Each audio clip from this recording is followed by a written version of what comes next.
Hi, I'm Tina from Tina's Cakes. I've been trying to do some tutorials for you, but the ones I've been doing have been too long and Facebook won't let me post them. So I'm going to try and just do some really short ones for you periodically. Today I'm working on a small wedding cake, and I'm going to be putting some little florets on the top part. And I just wanted to show you how I do that. I start with a large pastry bag and a large tip.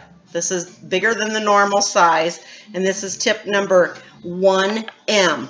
All the tips have numbers on them. This one is one of the large ones. And I'm going to try and move this a little bit so you can see exactly how I do this. I'm going to start like in the middle of the flower. I'm going to go around and all the way back up to the top.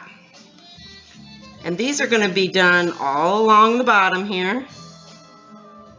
Frost your cake first to give it a little bit of a base, so in case a little bit of it shows through, you don't have cake showing through, you have frosting showing through.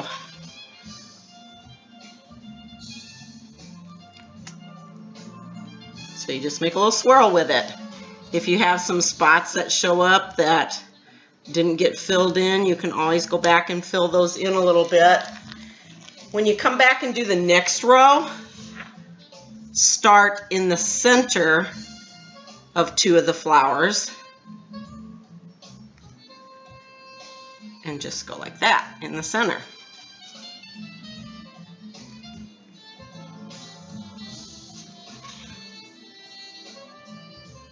Okay, give that a try sometime, see if you can do it. I'm going to do a border around the bottom edge. There's the cake so far. It's got a little pink satin ribbon around it, but I'm just going to put a little border around this edge to cover up that kind of unevenness there.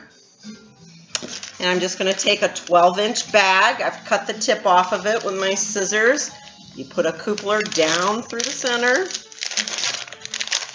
and I'm going to use a number 18 star tip. These are really nice because they're disposable, and with coupler on there you can change the tips without having to start over on just a totally new bag. So I'm going to fill it with a little bit of frosting. Remember, do not overfill your bags. You make a cuff at the top so that you don't get a bunch of frosting at the top. Just take it and shake it down. Pull your spoon out while you're pinching the frosting off. Some people twist their bags at the top. I fold mine down and then roll it. And that's how I hang on to my bag. Not everybody does it that way. Everybody has their own way of doing that, but that's how I learned, which I taught myself, so it might not be the right way to do it, but so I'm just going to put a little border here on that bottom edge. Dress it up a little bit and hide some of that imperfection. I'm doing what's called a reverse shell.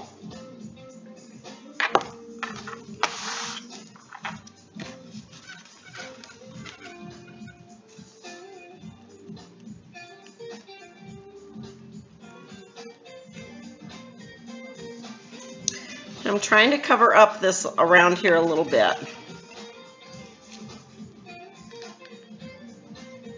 So it's coming down on the side a little bit, not a lot, but a little bit. And that'll just kind of help cover that up. We do a lot of covering up with frosting on these cakes. Some of the cake designs you see now, though, don't have borders on them.